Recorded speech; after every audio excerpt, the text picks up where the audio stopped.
The nature of personal reality. Specific practical techniques for solving everyday problems and enriching the life you know. By Jane Roberts and Seth. Introduction by Jane Roberts. I am proud to publish this book under my own name, though I don't fully understand the mechanics of its production or the nature of the personality I assume in delivering it.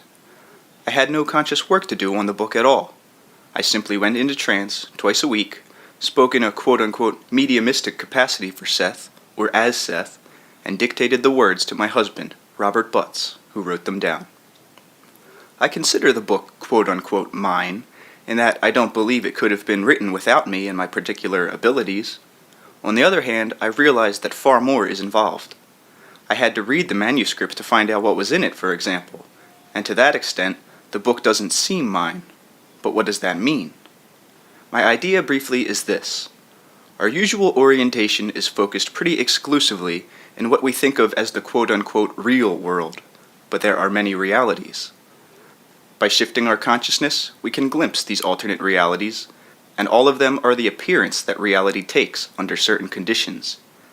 I don't believe that we can necessarily describe one in terms of another. For years I've been confused, trying to define Seth in the usual true and false world of facts. There, he's accepted as an independent spirit, a spirit guide by those with spiritualistic beliefs, or as some displaced portion of my own personality by the scientific community. I couldn't accept either idea, at least not in undiluted form. If I said, "Look, people, I don't think Seth is a spirit in the way you mean," then this was interpreted as an acknowledgement that Seth was only a portion of my personality. Some people thought that I was trying to put Seth down, or deny them the aid of a super being when at last they thought they'd found one. Actually, I think that the selves we know in normal life are only the three-dimensional actualizations of other source selves from which we receive our energy and life. Their reality can't be contained in the framework of our creaturehood, though it is being constantly translated through our present individuality. The quote-unquote spirit guide designation may be a handy symbolic representation of this idea, and I'm not saying that spirit guides do not exist. I am saying that the idea deserves greater examination, for the spirit guide may represent something far different than we think. The idea can also be limiting if it always places revelatory knowledge outside of us and tries to make literal some extraordinary phenomena that may be beyond such interpretation. While I was trying to define Seth that way and questioning whether or not he was a spirit guide, I was closed off to some extent from his greater reality, which exists in terms of vast imaginative and creative power that is bigger than the world of facts and can't be contained in it. Seth's personality is quite observable in our sessions, for example, but the source of that personality isn't. For that matter, the origin of any personality is mysterious and not apparent in the objective world. My job is to enlarge the dimensions of that world and people's concepts of it. Seth's books may be the product of another dimensional aspect of my own consciousness, not focused in this reality, plus something else that is untranslatable in our terms, with Seth a great psychic creation, more real than any quote-unquote fact. His existence may simply lie in a different order of events than the one we're used to. I'm not saying that we shouldn't apply what we learn to the ordinary world. Certainly I'm trying to do that, and Seth wrote this book to help people deal more effectively with their daily lives. I am insisting that we must be very careful about making literal interpretations, lest we limit a multidimensional phenomenon by tying it down to a three-dimensional fact system. Intuitively and emotionally, we often understand more than we intellectually realize. Trying to define revelatory knowledge, or a Seth, in terms of our limited ideas about human personality, is like trying to translate, say, a rose to the number 3, or trying to explain one in terms of the other. The funny thing is that a personality not focused in our reality can help people live in that world more effectively and joyfully by showing them that other realities also exist. In this book, Seth is saying that you can change your experience by altering your beliefs about yourself and physical existence. To me, the Seth material is no longer a continuing manuscript of fascinating theories to be carefully judged against reality. In a strange way, it has come alive. The concepts within it live. I experience them, and because of this, my personal reality has expanded. I've begun to glimpse the greater inner dimensions from which our usual lives emerge, and to familiarize myself with other alternate methods of perception that can be used not only to see other quote-unquote worlds, but to help us deal more effectively with this one. While Seth was producing this book, my own life was immeasurably enriched in unforeseen ways. Frequent psychedelic-type experiences paralleled Seth's dictated material, and my own creative and psychic abilities developed into some entirely new areas. Just before Seth began The Nature of Personal Reality, a Seth book, for instance, I found myself embarked on a new venture I called the Sumari development. Sumari refers to a quote-unquote family of consciousnesses who share certain overall characteristics. There is a language involved that isn't a language in usual terms. I think that it operates as a psychological and psychic framework that frees me from normal verbal reference, letting me express and communicate inner feelings and data that lie just beneath formalized word patterns. The Sumari development constantly expanded as Seth produced this book. Now, various altered states of consciousness are involved. In one, I write Sumari poetry, and in another, I translate what I've written. At a different level, I sing Sumari songs, showing musical knowledge and accomplishment far beyond my normal talents or background. The songs can also be translated, but they communicate emotionally, whether or not the words are understood. In yet another state of consciousness, material is received that is supposed to represent remnants of ancient speaker manuscripts. These are also translated later. Seth defines the speakers as teachers, both physical and non-physical, who constantly interpret and communicate inner knowledge through the ages. My husband has also written Sumari, but I have to translate it for him.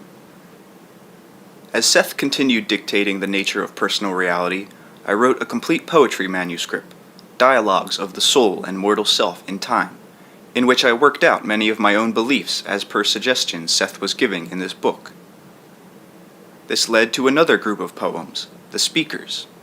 To me, this all means that there is a rich vein of creativity and knowledge available to each according to his abilities, just beneath the surface of usual consciousness. I believe that it is a part of our human heritage, accessible to some extent to any person who explores the inner dimensions of the mind. Dialogues of the Soul and Mortal Self in Time, The Speakers, and some Sumari poetry are being combined into a book that will be published soon by Prentice Hall. I consider it a companion book to this one. It shows what was happening in my personal reality while Seth was writing his book on the subject, and reveals how the creative impetus splashes out into all areas of the personality. Seth often refers to the poems and to the experiences that initiated them. Many of those events occurred as I tried to understand the relationship between his world and mine, and the connection between inner and outer experience. But beside this, as Seth was dictating this present book, I also found myself writing a novel, The Education of Oversoul 7, which was produced more or less automatically. Oversoul 7, the main character, achieved his own kind of reality. I'd say mentally, okay 7, let's have the next chapter. And there it was as quickly as I could write it down. Portions of the book also came in the dream state. I know that 7 and his teacher, Cypress, exist in certain terms, yet their reality can't be explained either in the usual fact world.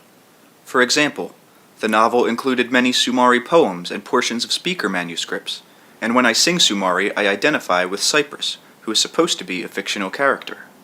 I could also tune into 7 for help with personal challenges I discovered. I love to go full blast ahead, using my abilities as freely as possible. Yet quite as strongly, I'm often scandalized intellectually by some of the events that intuitively intrigue me, or by the interpretations placed upon them. It does no good to pretend otherwise, and I think there's a good reason for this sometimes uneasy blend of intuition and intellect. I'm learning that both elements are important in my work and in Seth's, and perhaps my own refusal to accept pat answers leads me to search so intensely, and is responsible to some degree for my quote-unquote bringing in a Seth instead of a Mad Hatter. The Sumari development, along with the experiences connected with the education of Oversoul 7 and the nature of personal reality, brought up so many questions that I was forced to seek a larger framework in which to understand what was happening. As a result, I'm working on a book called Aspect Psychology, which I hope will present a theory of personality large enough to contain man's psychic nature and activities. Seth refers to aspects, as we call it, in this present book, and it should be published sometime in 1975. In the meantime, all I can say is this.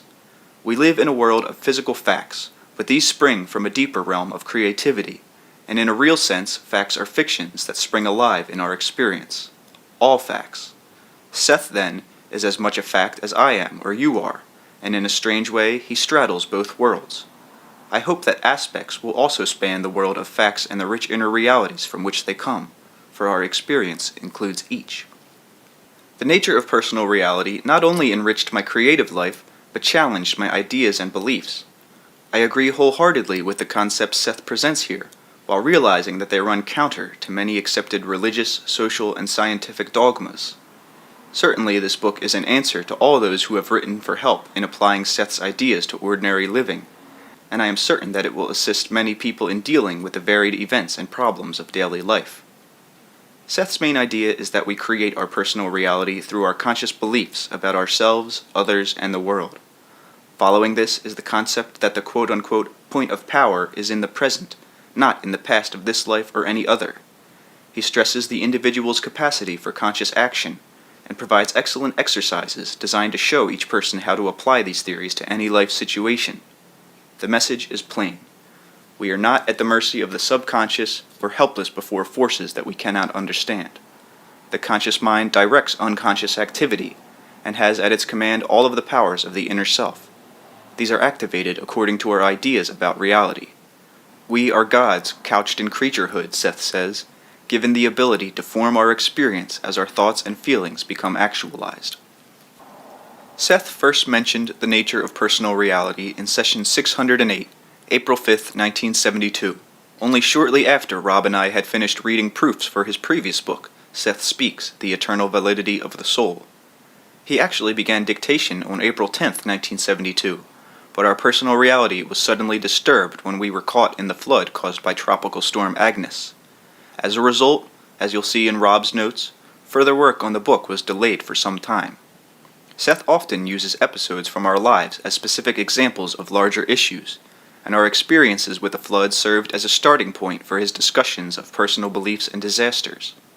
In several other instances, he also used our life situation as his source material, an intriguing turnabout. Since the early days of our sessions, which began in late 1963, Seth has consistently called me Rupert and Rob Joseph, saying that these names refer to the greater selves from which our present identities spring. He continues that practice in this book. As usual, Rob methodically records each session in his own version of shorthand and then types it. This is much easier and faster than taping each session, replaying it, and then typing. Periodically, Rob notes the passage of time to show how long it takes Seth to get through a particular passage. Seth himself dictates the words to be underlined or put in quotes or parentheses. Often he indicates the placement of colons and other punctuations as well. This book should help each reader understand the nature of private experience and use that knowledge to make daily living more creative and enjoyable. Jane Roberts, Elmira, New York, November 6, 1973.